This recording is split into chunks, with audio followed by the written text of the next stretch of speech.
Cooper Anderson, Mackenzie Martine, Sailor Middleton, Sydney Sagehorn, and Keenan Randolph all vow to do whatever it takes to prevent a school shooter from terrorizing their halls. Now it's our time. This is happening to our friends, our families, our fellow students, and it's time for us to act. It's these scenes from across the country, students with their hands in the air, running from what's supposed to be a safe place.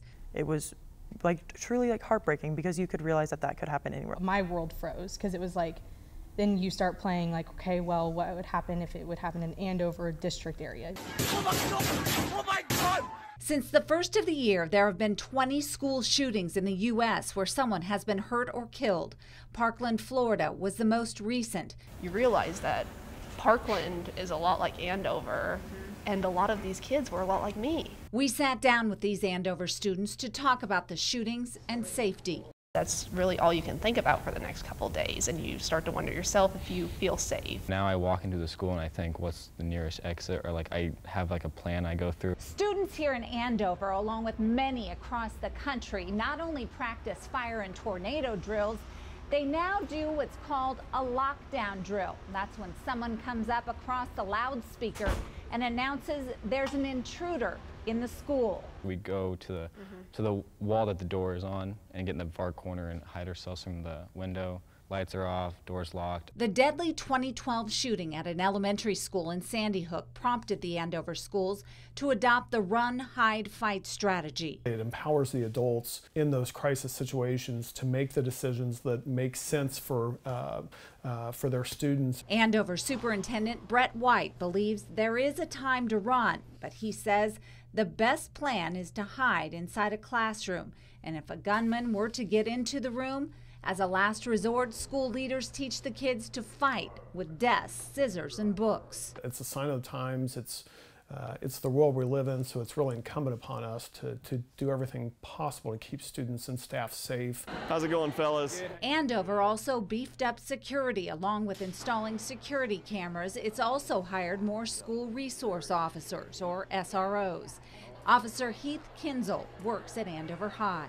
Believing that it could happen here is what motivates me every day to try to be the sharpest that I can be. He mingles with all the students looking for signs of trouble. When they are somehow communicating to us or others that, okay, there's no other option, that is the scariest red flag. These kids meet regularly with their superintendent and law enforcement. They believe it's time they step up and do something. Most people just expect young kids to lie down and let the adults talk about stuff or let the adults worry about stuff, but now it's our time. Do they want metal detectors? No.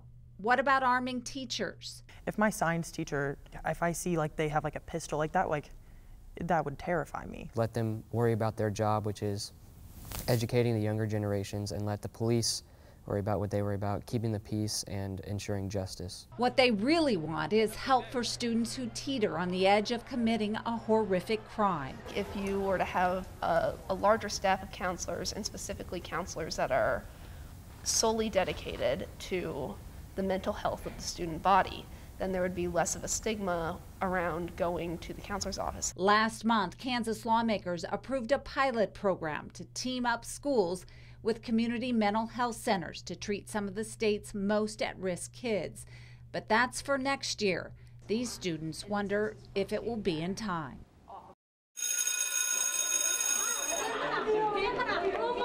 It's a typical day at Keene High School in North Central Texas.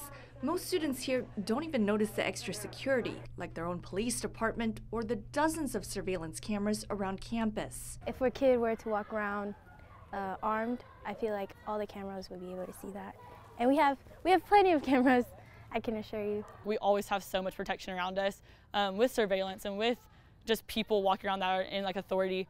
And we've been blessed by that. There's definitely never a moment where you feel like something could happen. Junior Gracie Stevens has faith her school is safe. That's because she trusts her dad, Ricky Stevens. He has been the superintendent of the Keene Independent School District for 5 years. In that time, his opinion on arming teachers has drastically changed. I'd always thought that meant that every teacher on campus was carrying a gun like the Wild Wild West. And that's absolutely not what the Guardian program is. The Guardian program is a very select few highly trained teachers and administrators who are willing to potentially lay down their life to protect their kids. I want you to read this text. The Keene Schools is one of 176 districts in Texas that allow staff to carry guns. This district chose the Guardian Plan, requiring guardians to always conceal and carry. Superintendent Stevens says his guardians understand the risk of that commitment. All our guardians have decided was if saving the lives of our kids ends up in us being shot by a good guy, then we're willing to be shot by a good guy. He's hoping it never results to that. Instead, signs at every entrance warn that staff are armed and may use guns to protect their students. Most active shooters are done within 2 to 3 minutes. So what we're trying to do is bridge that gap. We're trying to just put somebody in the way until trained law enforcement can arrive. Here in Keene, Texas, about 20 miles south of Fort Worth, select teachers and staff members who are trained can conceal and carry in the classroom, but their identities are not known to the public. If everybody knew who the guardians were, there wouldn't be any surprise. They would know. While he can't say how many are armed, Police Chief Ronald Potts is confident in his guardians. Select teachers who volunteer have to pass a psychological exam in an active shooter class. Everyone who carries must also complete 80 hours of training the first year and 40 every year after. This video shows Superintendent Stevens going through that training himself. Everything that I teach them is what I learned from SWAT, and every year thereafter, that 40 hours is pretty much on the range. So it's very stringent what we have to do. Back in Kansas, lawmakers introduced a bill late in this session and called for a hearing on House Bill 2789. It would create a framework for staff to get training before they could conceal and carry in Kansas classrooms.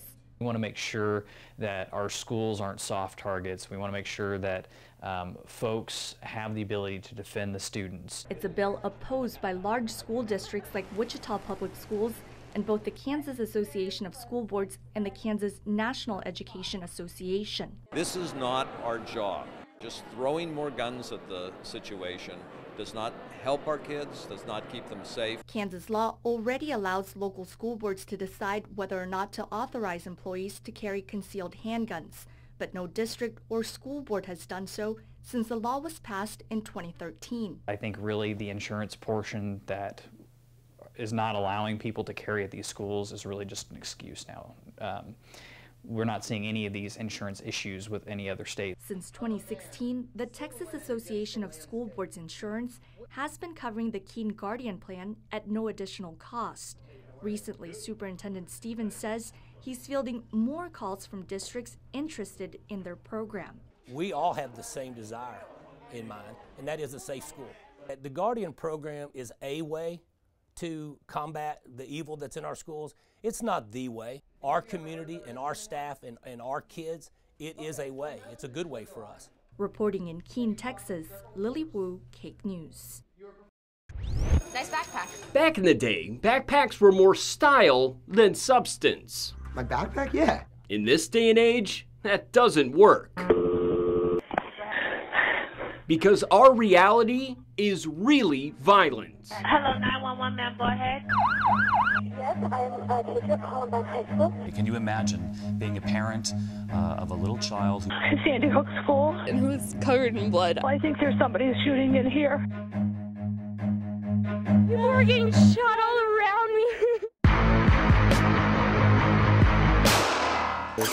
Dan Drake knows he can't change headlines of past. This is the actual one that we shot. But the owner of Mojack Distributors in Wichita can see the future of backpacks. If there were to be an event, you already have rear protection, but you would need frontal protection like this. The personal packed force field is flexible. It's soft, it's comfortable for somebody to wear. Thanks to layers of a patented synthetic fiber,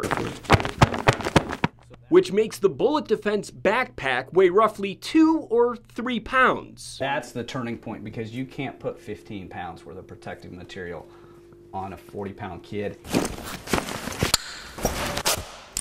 And if you're wondering about the stopping power of this backpack, it's been tested to stop a .44 and a .357 Magnum. I think at the least, you know, every teacher ought to have one. Before the packs come to the classroom, they have to hit the market. Drake and his crew will spend the next couple of months selling big box giants on the Carry Anywhere body armor. And oftentimes, the buyers that you go meet with, they know what sells. But this isn't about dollar signs. This is about the split-second difference between being another statistic of a mass school shooting or being saved with a story of survival. That's why you get up every day, right? I mean, if you could actually protect somebody's life.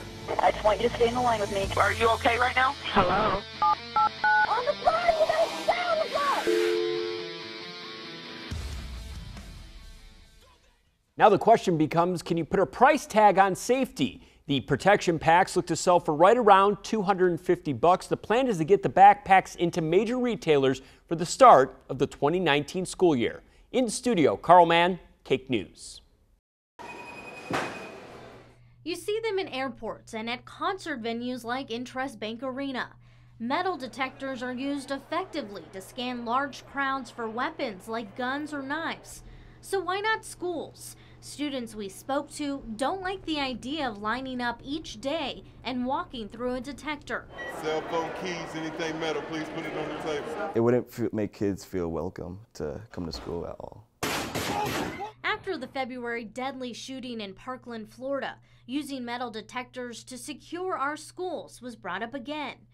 But Goddard School District Police Chief says they aren't the answer. So at what point do we turn our school entryways into the airport and screen people, baggage, before they go on to class? Here, they have just one metal detector. It's portable, and so far they've only used it for prom.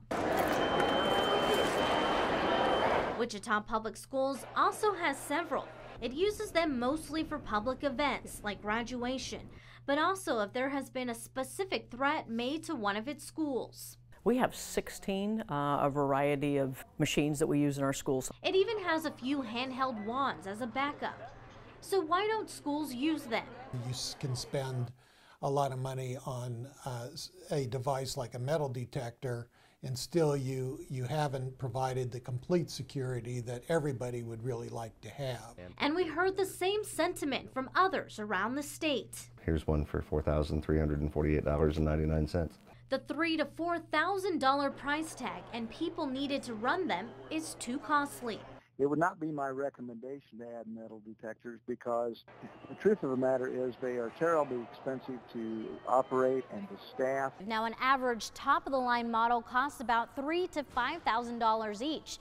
Now imagine putting at least one of these devices in every school. Now let's do the math. Goddard School District has 12 buildings. Now times that by 4,000 and that's $48,000. And you have Shawnee Mission. Now they have 44 buildings. Times that by 4,000 and you get $176,000.